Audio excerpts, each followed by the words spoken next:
Good afternoon, everyone. Welcome to a very special 35th anniversary Frontline conversation with Barbara Davis Blum, who is the president of BDB Investment Partnership, but more importantly, is one of our esteemed founders of Leadership Greater Washington. So we're thrilled to have her here with us. I do want to thank PNC Bank for sponsoring these sessions, and we've got a few more coming up. We've got a Leadership Today session with Karen Kalish, a Frontline conversation with Lisa Wise, and then another 35th anniversary Frontline conversation with Tim Kahn.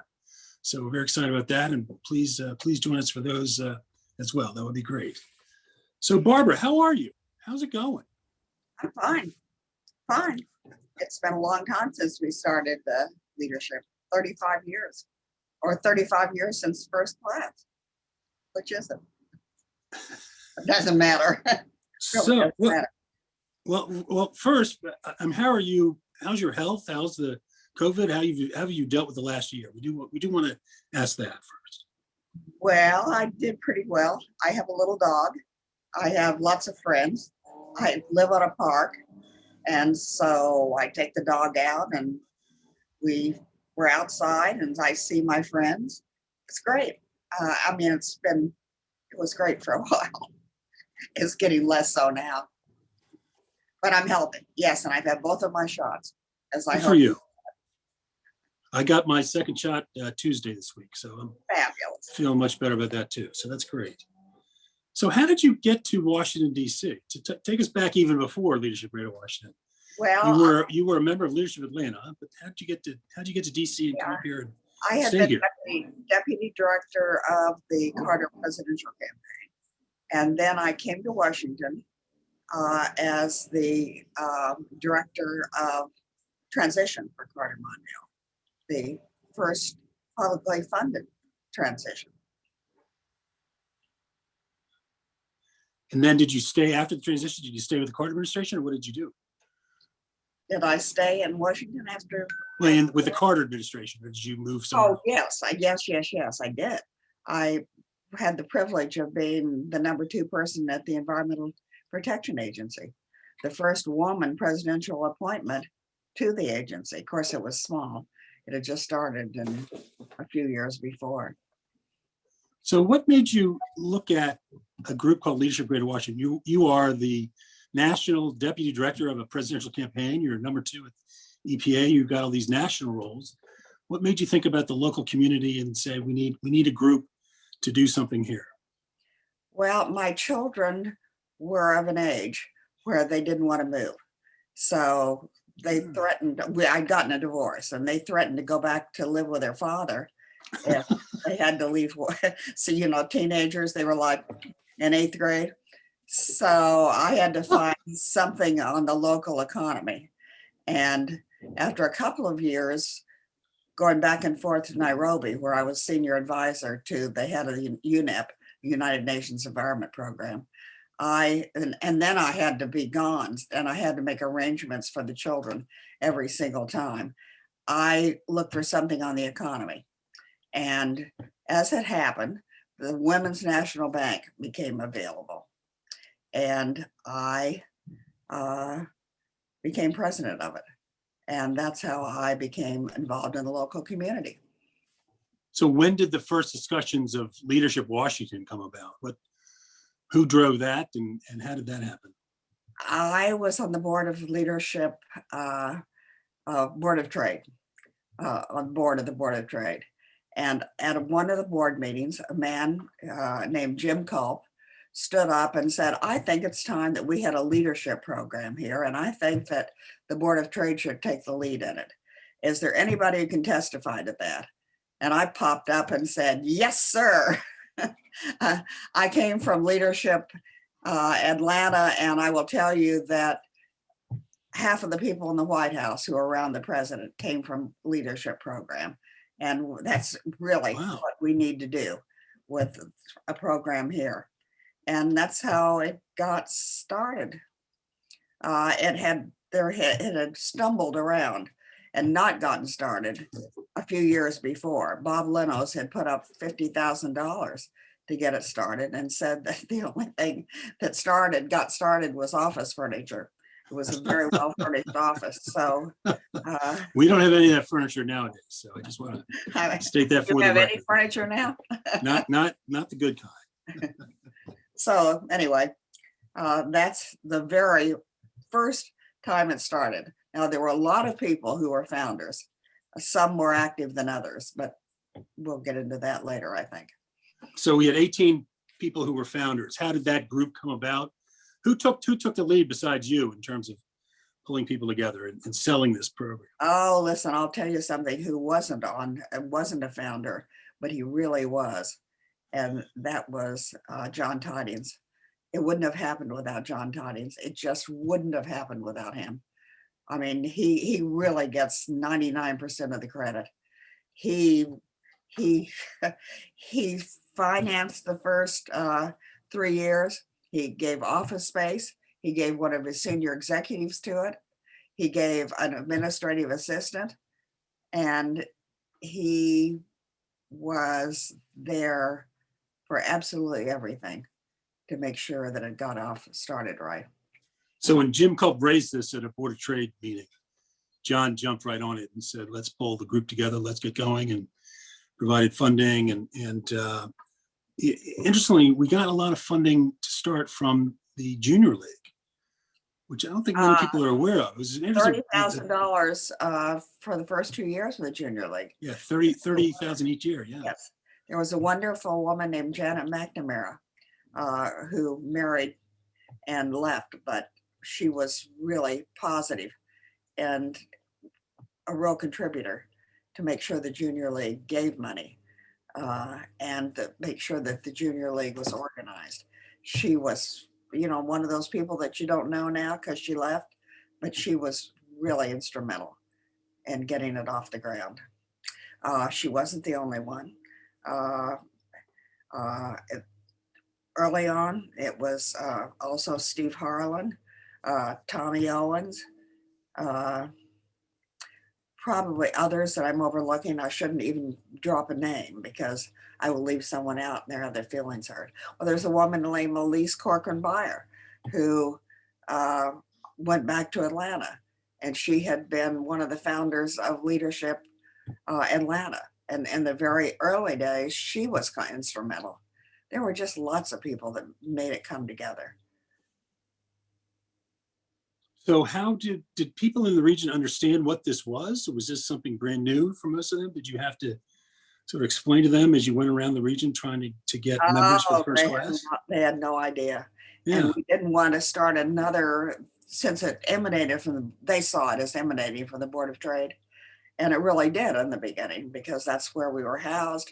That's where,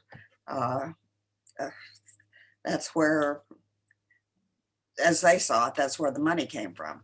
So we put together a little band of soldiers who went out to, I swear to God, every single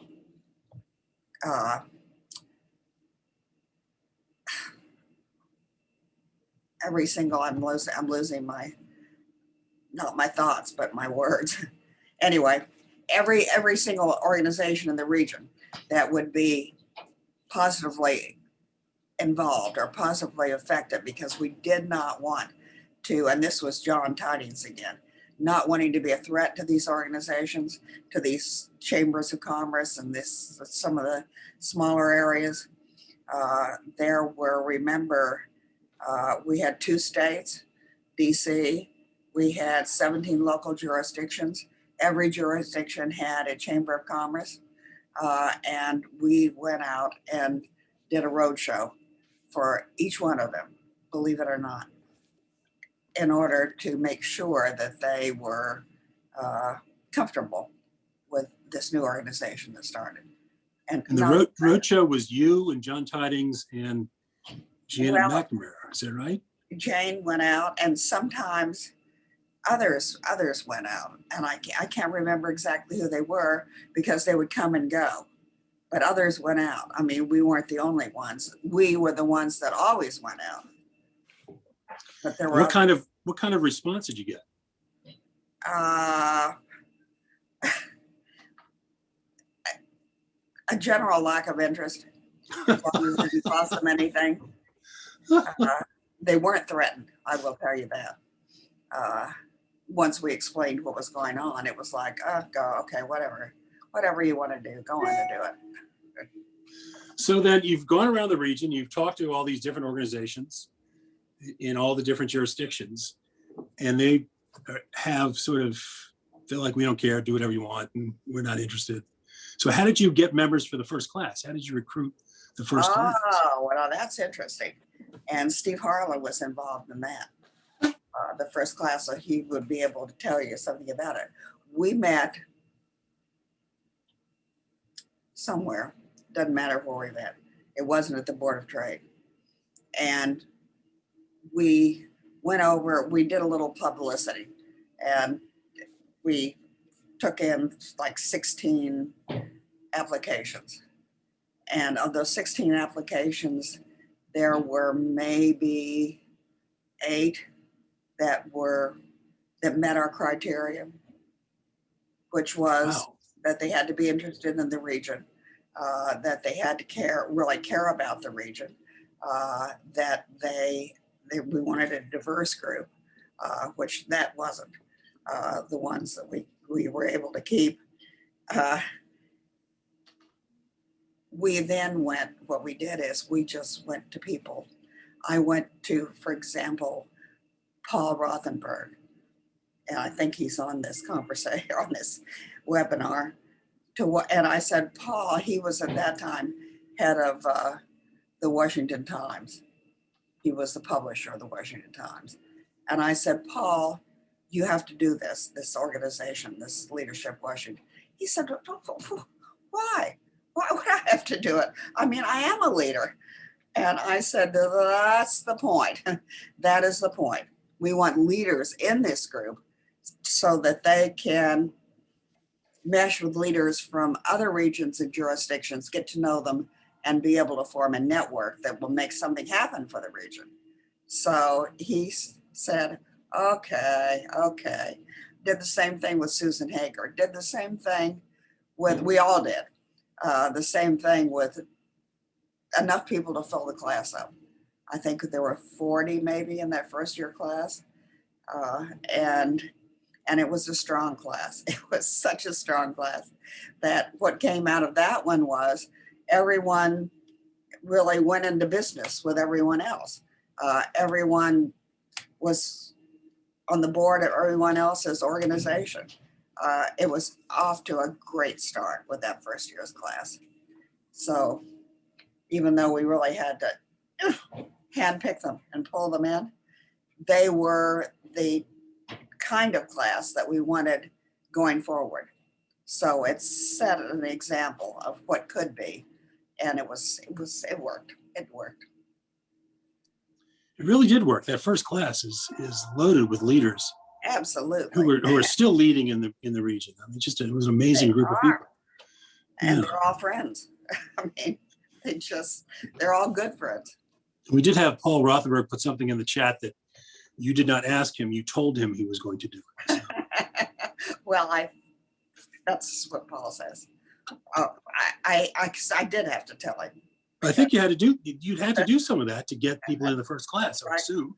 They had to be friends, and you had to tell them they had to do it, and they would never be sorry. And you know what? They never have been. They really set a standard for the rest of the Yes, they did. Organization for the next 35 years. I mean, it's just incredible that those group of people, what they did for the organization and for the region. So it's wonderful to see. Yep. And we turn back to you, Barbara, and to Steve and John and a bunch of others for getting them together. What was the first class year like? Do you recall much of that? Or what about it? The first class year, what was that like? Oh, you mean programmatically? Well, just, yeah. It was great. Did they get along? Or did you have to hold some hands? I mean, they're still in love with one another 35 years later. And it was great. The program was great. John helped put it together. He did. And we would go to hospital emergency rooms. We'd ride in police cars. We would do things that, I said we, because the first 3 years I went to every single meeting. I wanted to get it started right. I wanted to make sure it didn't fail. It was great.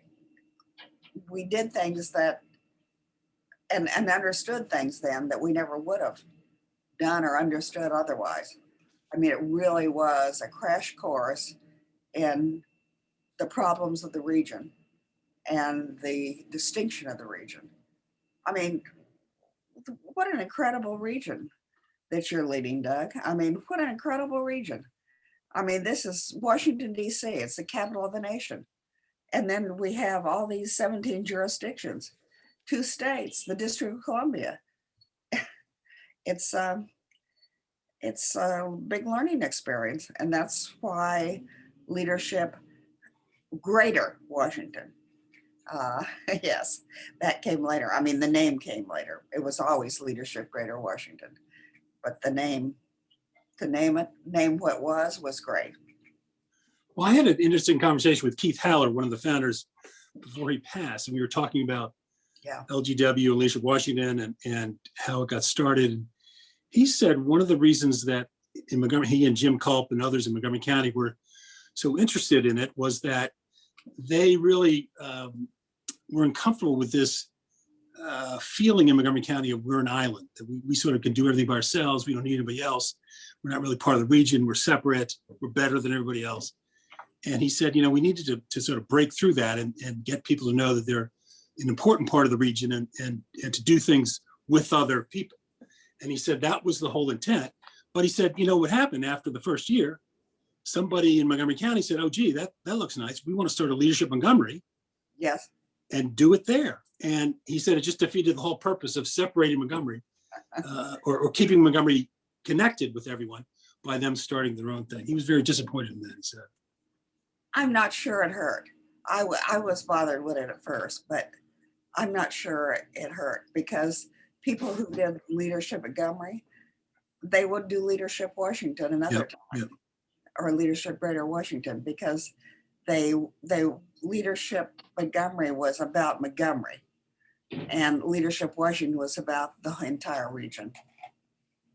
And I think I agree with you. I think it's a good thing because we've got so many of these leadership organizations in this region and everybody sort of understands what the core of it is. So even if I didn't go to Leadership Arlington, I know exactly what they're about.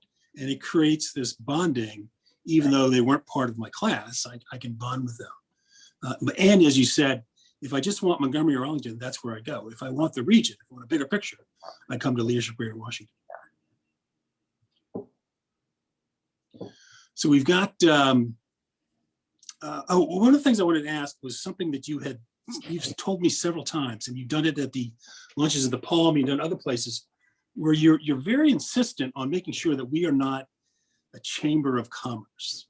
That's right. That we're not here, and we've got some comments in the chat room about that. Joanne Williams has done some of that, where it's not business, but it's relationships, it's friendships that drive LGW.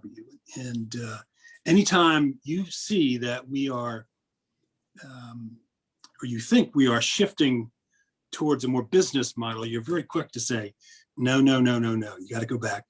Got to remember our roots and do it the right way. Well, I went into shock when one of the luncheons at the Palm that you so generously host, we went around the room and everyone was to talk about what they did. And they all talked about what their business was. And I think you remember that. I went, I remember. No, what are you doing for the community? So anyway, we have to keep our eye on the Grail. And I think that's been one of the responsibilities of the founders is to make sure that Leadership Greater Washington, although it can expand, still keeps its core function and focus. And that is to really do something for the community, whatever that something is for each person, but to do it. Well, one thing that's been very valuable for me, and I think for the whole board of directors, is having someone like Dana Stebbins on the board, who's in the second class. Well, that wasn't an accident. Dana was on the board. She repeats what you say all the time of, we got to remember the roots. You got to remember why we started, what the mission is. We can't lose sight of that. It's very important. And sort of have that voice there, that conscience there. at every board meeting telling us this is very helpful to us. Well, and what's going to happen when a Dana is not there, when Dana's not there? Who's going to fill that role? I don't mean for you to name anybody specifically, but I think we need to think about it, because I think that Dana, someone like Dana, needs to be there all the time. Really. Yeah, I agree with that. I think we need that voice from the early years, Yes. just to keep reminding us and to keep us honest, I think, so that we stay true to the vision of the founders. It's Right. very important for that. So we'll go after, hopefully we'll try to find someone else from those. Well, early and classes. you've integrated it too, and that's really important. You believe that, you know that. Oh yeah. Well, we do have a very healthy competition in the chat room from the first three classes, all beating up each other, saying they were the best. No, they were the best. So I love seeing that. It started in early time. So It's great. so let's talk about going to your apartment, and you've invited me there a few times for dinner at the beginning of the year in September. And it's just a wonderful evening, but it's with a very special group of people. Talk about this group that you have dinner with and where that started and all that. It's a great story.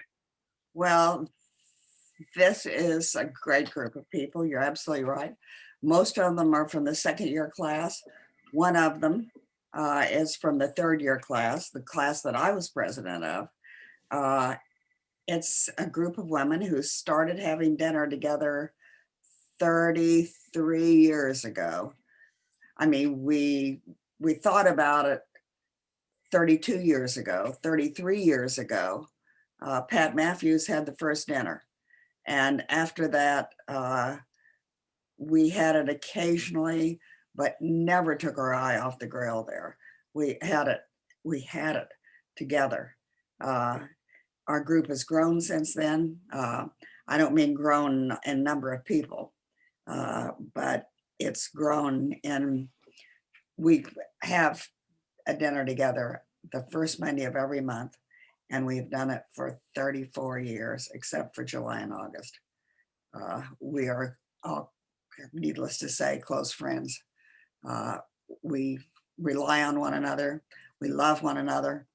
The one person on the third year, from the third year class, was artist Hampshire Cowan. As you know, she received the big award this past year during the pandemic, and is a wonderful person. Some of the people that are on that board some of them have won as an assistant secretary of the United Nations, and one of them became the head of the Asia Society. We have an attorney who became head of a huge law firm, and so on and so on. But we all grew together, and we all came together, and whether or not we did big and great things, we did big and great things internally with one another. It's special. I mean, how often do you say, I've had dinner with the same people every Monday for 33 years? It's great. You never hear anyone say that. That's how often you don't hear it. So but they're remarkable women. It's a remarkable group. I've been, as I said, very fortunate to come a few times to share dinner with all of you. And I remember the first time I came, I was the new kid. There one week. A week, and they just unloaded on me. Oh, we really grilled you about what was wrong. So. About what we expected of you. That's right.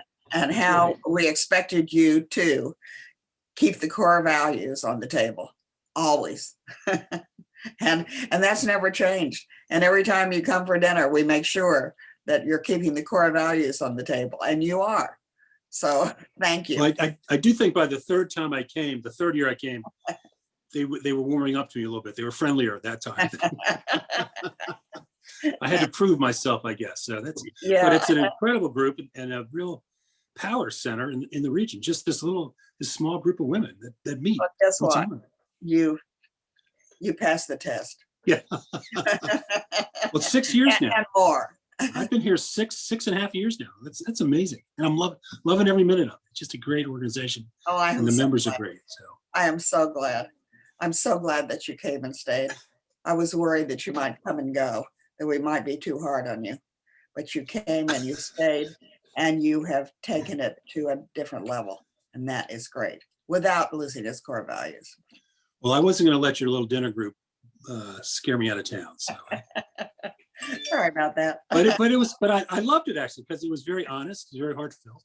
They cared for the organization. They wanted to make sure LGW succeeded in the right way, and they were there to tell me how to do that. So I really appreciated that and value those dinners. If it hadn't been for the pandemic, you would Yeah. have been here in September again. Yep. Yep. Well, we'll get back to that. Yeah, we will. Hopefully soon. We'll get back Hopefully to soon. normal life, won't we? Yeah. I hope so. Okay. I'm very confident about it now. Now that I've got my second shot, You're I right. see the end of this at some point. So Yeah, now that I have my second shot, I'm going to get on a plane and go to New Orleans, where my daughter lives. It's like, nice. free, I'm free. So Mahan Tavakoli, our chair, has a question for you, and it's really I love it. comment about, watching this organization adapt, develop, modify, change, grow over 35 years. What are some of the things that you really like about what we're doing, and what are some things you think you would hope that we would do in the next few years? I mean, what are some new things you think we should get into? Mahan. That's too specific for me. I don't know everything you're doing. What I keep my eye on is the core of the organization. And as long as that's intact, the other things that you're doing to become a part of the community and become visible is great. You can't really be a threat anymore. And Leadership Greater Washington has become the preeminent organization for the entire region. When we started out, we were not that, and we've become that. And we've become that through our members who care and who are an important part of the community, and who've bonded, and who've tried to make a difference, and who have made a difference. We have done that through the new programs, the new outreach programs, Doug, that you've put in place. I can't remember what they all are now, but there are a lot of them, but not Frontline conversations, Leadership Today webinars Yep. with Mahan. Yes. A lot of Nothing the anti-racist leadership. core. That's right. Yeah. And I mean, I'm just so proud. I mean, it really is the preeminent organization in the region. And that's what we wanted to be. Well, we're having a lot of fun. I'll say that. So Yeah. it's a lot of excitement out there. So 35 years ago, did you think, gee, 35 years from now, I'll be sitting and still involved with Leadership Washington and still doing things? Or did you think, well, they'll last 10 years? I didn't think I'd be alive 35 years from then. And when I look at the founders, there's still 7 alive out of 18.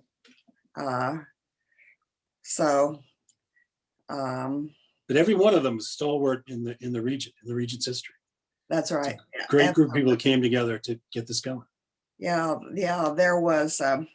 I was just looking at the list now, but I mean, I can't forget.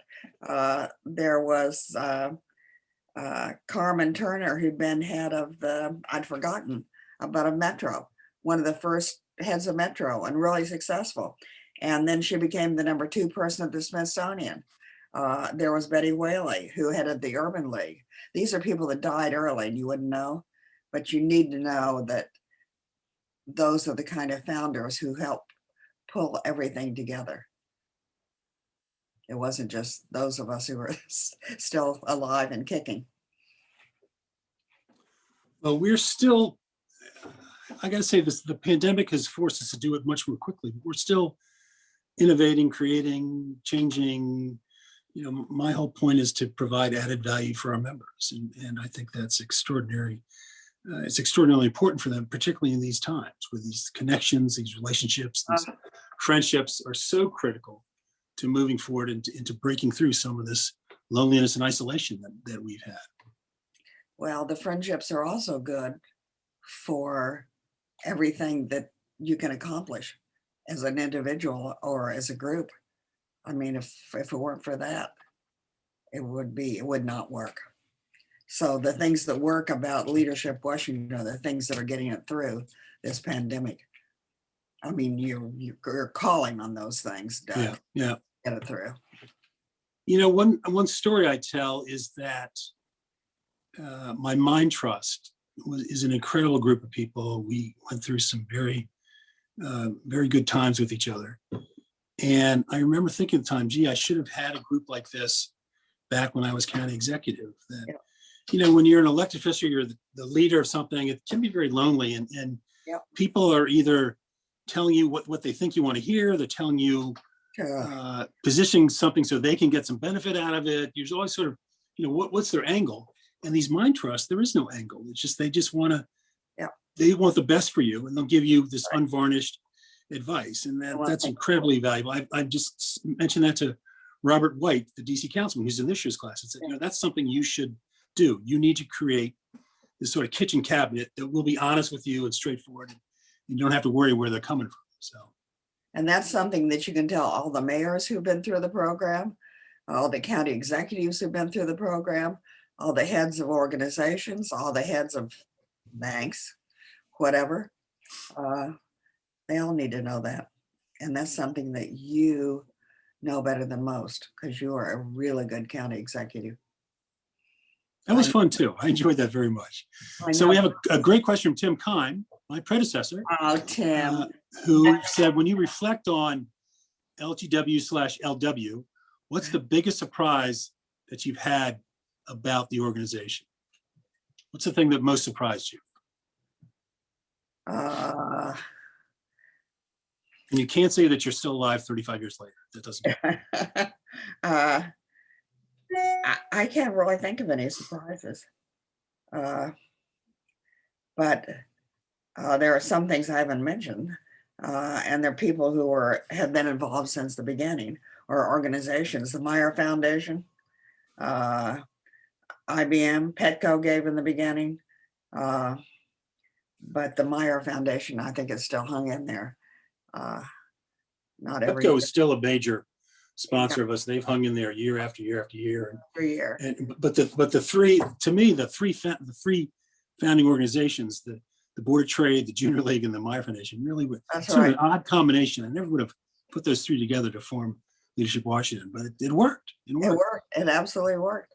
Well, I mean, putting everything together was a surprise.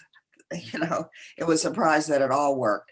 It was a surprise, Tim, I guess, that everything has worked so well and for so long.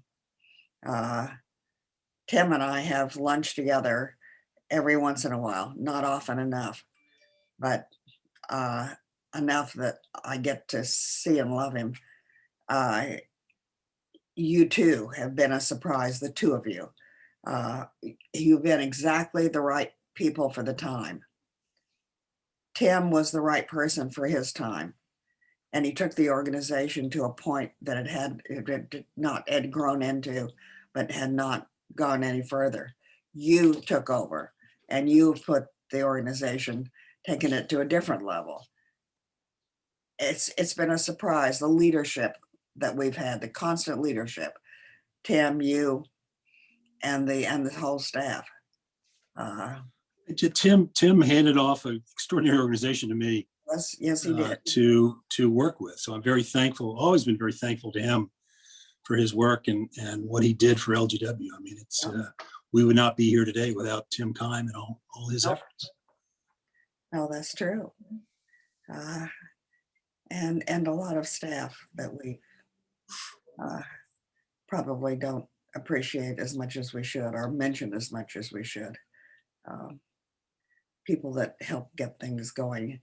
Gary Curtis, who was the man who was assigned to, the executive who was assigned to Leadership Washington, the first 3 years. And others, I mean, I can't name them all, but certainly I need to call out Gary because he was really instrumental.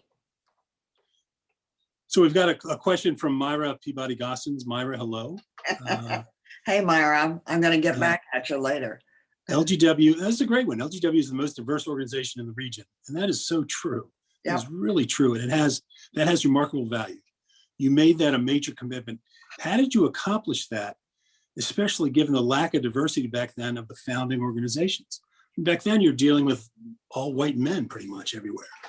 So how did you get that diversity from the very beginning? Long meetings discussing the next year's class, and to make sure that it was diverse racially, that it was diverse regionally, that it was diverse in business. It was an incredible thing because there were like 10 points and a chart we put up, and we have to have people in each of the areas, like 10 areas. And we did. And that's how it got started. It's easy. It becomes easier all the time because it's still not easy, I know, but easier. And that's because of those early years when it was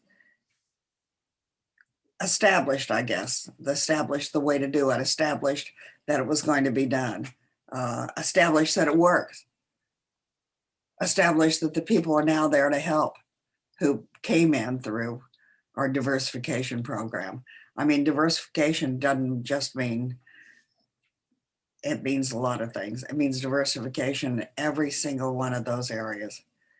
And it means diversification of the areas. So it was, and Myra was part of that. So she was the first year's class for anybody who doesn't know that. And she was really part of that. And she's going to be doing a webinar soon. So be sure to tune into that.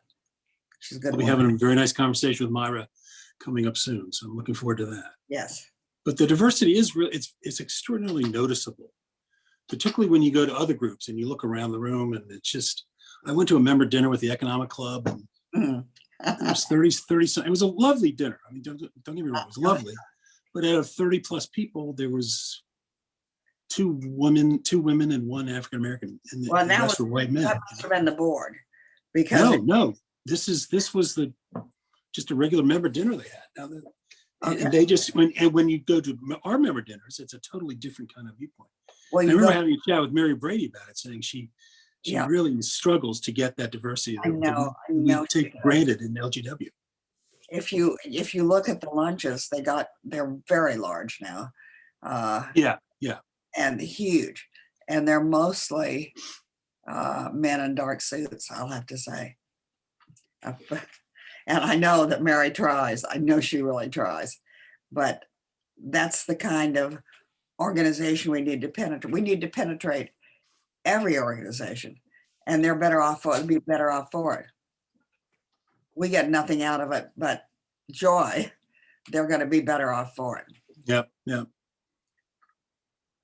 Well, I love Mary. I love working with her. She's been a great member of ours, and is she's wonderful, very helpful to us. So I'm really appreciative that she's part of Leadership Greater Washington. And Lyle's Carr just put in a comment, wanting to make sure we recognize Felicia Hatton for all of her work during the early years. Absolutely. Getting that done. So Felicia was the staff person the first few years when Gary was there, and later too. She was great. And, we still most of us keep in contact with Felicia because she means so much to us. She's very active with us. She comes to an awful lot of our events, and it's always a thrill to see her and be with her. And she's such a vibrant, positive person, always got a smile. It's really nice. She's great. Joanne Williams just sent something in. It said, "Oh, for God's sakes, yes, Felicia." And absolutely, Felicia. Joanne Williams has posted about 10 chats in here. I think she just wants to jump up and join the conversation, which we she's would one love. of our dinner group. That's right. For for 35 years. Absolutely. So we have a question from Antoine Harris, a political question. After Carter and all the work you did there, did you stay involved politically? When did you sort of shift from the political world to the business world? Or are you still involved politically? What's his question? I'm sorry. Can you restate it? After the Carter administration, How did I get in the business did you world? stay involved politically, or did you move on to other things? Or Oh, I stayed involved politically locally. I became a banker because I had 4 children who were headed for private universities, and I had to put them through. It was an economic thing. I frankly, so but what enabled me to have the time and to help start Leadership Washington. So it was a good time. It was a good time, Antoine. well, this has been a really good time. It's wonderful to chat with you about all the history of Leadership Greater Washington, what we've done, where we've come, and again, do we meet? I guess I just wanted to ask: did we meet your expectations? Are we doing what you wanted us to do when you said, "Let's get this group going"? Yes, yes. I said that earlier when we sort of let you off the hook the last couple of years. My friends in the Monday night group, because you are meeting them. I mean, it's certainly the multiple you, but I'm also aiming this at you, Doug. You meet them, you're the leader of the group, and you meet our expectations. Yes, now that's not to say that next year we might think you get off track a little bit and we want to get you back on. But otherwise, yes. Yes. And thank you. And you just got a great shout out from Teresa Sullivan from the second class, saying that you told her it would change her life, and it certainly did. So that's great to see. Yeah. Oh my God, it's so good to hear from her. I haven't heard from her in ages. I'm so fond of her. The people in the first 3 years class, many of them become lifelong friends because I had the privilege of not being a member of, but observing the first 3 years class. In fact, there's a little story I want to tell before we, hi, Teresa Sullivan. And that is that in the second year class, I think, a man held his arm up. It's just like this. And I said, yes. And he said, can I go to the bathroom? Uh-huh. I thought, oh God, being a little too strict here. Can I go to the bathroom? Yeah, you can go to the bathroom anytime you want. I'm the one who's doing something wrong. Anyway.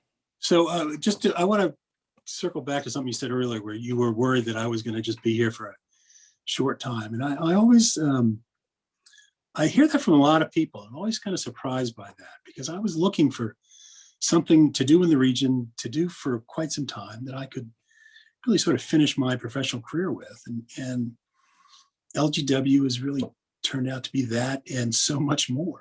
No, I'm so glad. I mean, it is just, I always said the best thing of being county executive was meeting people every day, different people, new people who are out in the community doing good things for the neighborhood, not because they're getting paid for it, not because they're getting publicity for it, but because it's the right thing to do. And that's the way I feel about our members and this job. Every day I'm talking to our members who are doing great things in the community because it's the right thing to do. They are so inspiring to me. They're so inspiring to our team. And it's just, I can't think of a better place to work and try to improve the region. It's a remarkable place. So I want to thank you, Barbara, for making it that, for being one of our founders, for saying this is something that's going to be of value to the region. And here we are, close to 2,000 graduates later, over the 35 years, and going as strong as ever. Well, Doug, I admired you from afar. You were such a giant in Montgomery County and in the region. And I guess I thought the leadership Washington had not grown to the place where we were entitled to a leader like you. And I was wrong. I was wrong. So I thought you would come and leave. And I think a lot of people thought that, and I think it was for the same reason. I mean, I'm sorry, but you to this day, I still think that's funny. It's a great fit for me, and I think I'm a great fit for LGW. It's right. It's not true. It's not it's true. a great partnership. Yeah. We were all wrong, but we were wrong because you were such a really great leader in Montgomery County. That's why we were wrong. But my whole life, I knew from a kid that I was going to be in public service somehow. And I really see LGW as being in public service. That at my core, I am a community builder. I want to make people proud of where they live and work. And I did that in the city of Rockville, in the county, and I think I'm doing that at LGW, of helping improve this region. And I'm very proud of that. It's been a wonderful, wonderful calling for me. Do you think you'll be here for 35 years? I'd love to. I'd love to too. I mean, I would love to too, and I would love for you to. I don't know if my mind will go that long, but I bet anyway. It will. I bet it will. I hope so. Well, Barbara, thank you so much. Let me just say it's been wonderful talking with you. I look forward to when we can get together again for the dinner in your home and when we can have lunch together. And let me just give you the final word to everybody.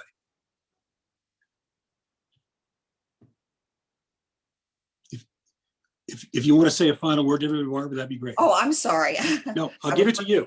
It's yours. Do I want to say a final word? I just want to thank everybody who's been a member of this organization and who feels that they've gotten something out of it and grown, and that they've stuck around, that they are still members, that they still are active members. I look at the book. I look in this book that just came out, and it's a wonderful book. But I look in the back of it and I see so many inactive members. And I'm thinking that they would be really happy if they were active members. I think they continue to be getting something out of it. So that's really my last word. Great. Come on. Barbara, thank you. Thank you so much.